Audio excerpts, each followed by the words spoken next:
नमस्कार, बहुत स्वागत है आपका। आप देख रहे हैं चाल चक्र और मैं हूं आपके साथ शैलेंद्र पांडे। ज्योतिष में आजकल एक नया ट्रेंड चल गया है। कुंडली दिखाइए और कुंडली में कोई भी समस्या हो तो लोग कह देते हैं कि भैया तुम्हारी कुंडली में पितृ दोष है, इसकी शांति कराओ।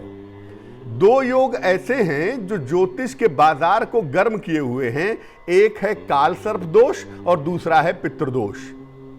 आखिर ये पितृदोष होता क्या है, इसका सच क्या है, ये आपको आज अपने अंक में हम बताएंगे।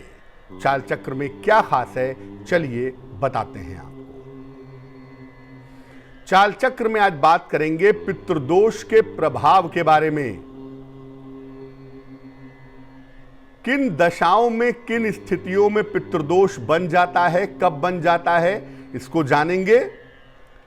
और अगर कुंडली में पितृदोष है तो इसका निवारण कैसे करेंगे, इस विषय पर भी आज बात करेंगे। तो पितृदोष का पूरा मामला क्या है, पूरी स्थिति क्या है, ये समझने की और समझाने की कोशिश आज के अंक में हम करेंगे और आपको बताएंगे कि पितृदोष को लेकर के जो तमाम तरह की बातें कही जाती हैं, तमाम तरह की बातें बताई जाती हैं, वो कितनी सच हैं, कितनी सही हैं। चलिए कार्यक्रम को आगे बढ़ाते हैं। सबसे पहले ये जानते हैं कि पितृदोष होता क्या है और पितृदोष का प्रभाव क्या है, इफेक्ट क्या है। देखिए, जीवन की उन्नति में तमाम चीजें बाधाएं उत्पन्न करती हैं। कोई भी जीवन हो, किसी का भी जीवन हो, बिना बाधा के जीवन नहीं चल सकता। बाधा तो आएगी ही, और ये बाधा आती है दोषों की वजह से, तमाम रुकावटों की वजह से। कुछ दोष इसमें जाने पहचाने होते हैं और कुछ दोष होते हैं अज्ञात। जिंदगी में आगे बढ़ने की कोशिश कर रहे हैं, सब कुछ बिल्कुल सही चल रहा है, लेकिन अचानक से रुकावट आ जाती है, अचानक से कोई ऐसी घटना घट जाती है जिसकी वजह से कुंडली के परिणाम ठीक नहीं हो पाते। कुछ दोष ऐसे होते हैं जो जाने पहचाने होते हैं और कुछ अज्ञात दोष होते हैं। इन्हीं अज्ञात दोषों में से एक दोष है पितृदोष।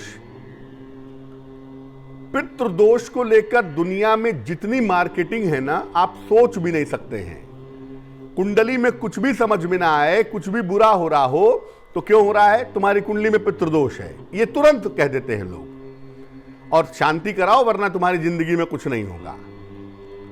पितृदोष जो है वो आम तौर पर राहु से बनता है। राहु की विशेष स्थितियां ही इस दोष का, पितृयोग का निर्माण करती हैं। बेसिकली कुंडली का जो रहस्य है, कुंडली का जो अज्ञात पक्ष है, वो राहु है। और राहु की वजह से जब अलग अलग तरह की स्थितियां बनती हैं तो इनको लोग कहते हैं पितृदोष, इनको लोग कहते हैं काल सर्प दोष। बेसिकली ये प्रॉब्लम्स राहु की होती हैं। आप सीधा ये भी कह सकते हैं कि तुम्हारी कुंडली में राहु की स्थिति ठीक नहीं है, इसलिए राहु के उपाय करो। लेकिन लोग ये नहीं कहते, लोग कहते हैं कि तुम्हारी कुंडली में पितृदोष है, इसका उपाय करो।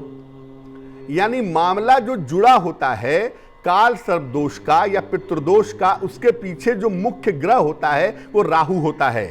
तो बजाय हम राहु की जिम्मेदारी के हम ये कह देते हैं कि तुम्हारी कुंडली में पितृदोष है, जबकि सच्चाई ये है कि राहु की अलग अलग जो निगेटिव स्थितियां होती हैं वो निगेटिव स्थितियां पैदा करती हैं, निगेटिव प्रभाव देती हैं, और इसी को लोग पितृदोष का नाम देते हैं। पितृदोष से डरने की जरूरत नहीं है, राहु की एक निगेटिव स्थिति है जिसके लिए राहु का उपाय करना चाहिए।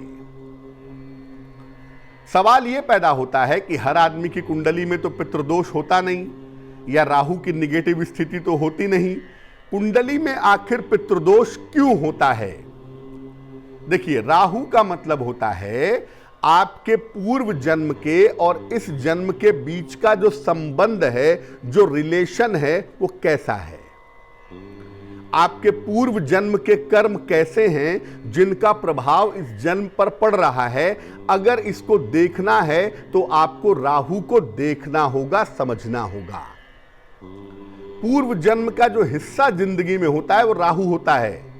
इसलिए अगर पूर्व जन्म में आपने अपने माता पिता की अवहेलना की हो, माता पिता की बात नहीं मानी, माता पिता को कष्ट दिया हो, तो इस जन्म में राहु खराब होता है और वो पितृदोष के माध्यम से सामने आ जाता है।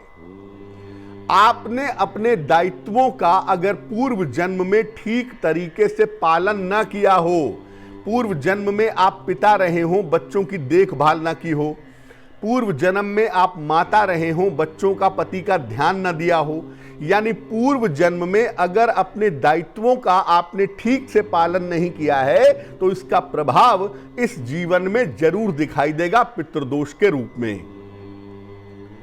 आपने अपने अधिकारों और शक्तियों का दुरुपयोग किया है।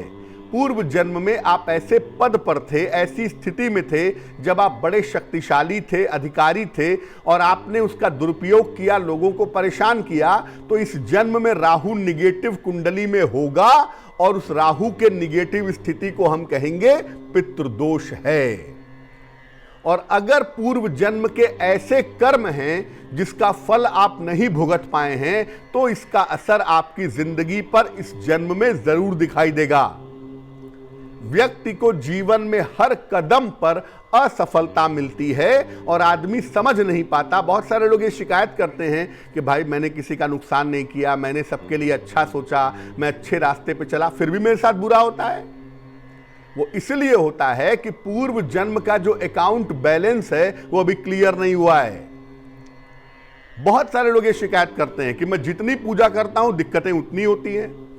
जब आप पूजा पाठ करते हैं, ईश्वर के शरण में जाते हैं, तो आपकी गड़बड़ियां साफ होनी शुरू होती हैं, आपकी गंदगी निकलनी शुरू होती है और आप घबरा जाते हैं। होता यही है कि पूर्व जन्म के जो कर्म हैं पहले उनका भुगतान होगा, पहले वो पूरे होंगे, तब जाकर के आपके शुभ कर्मों का प्रभाव आपको प्राप्त होगा।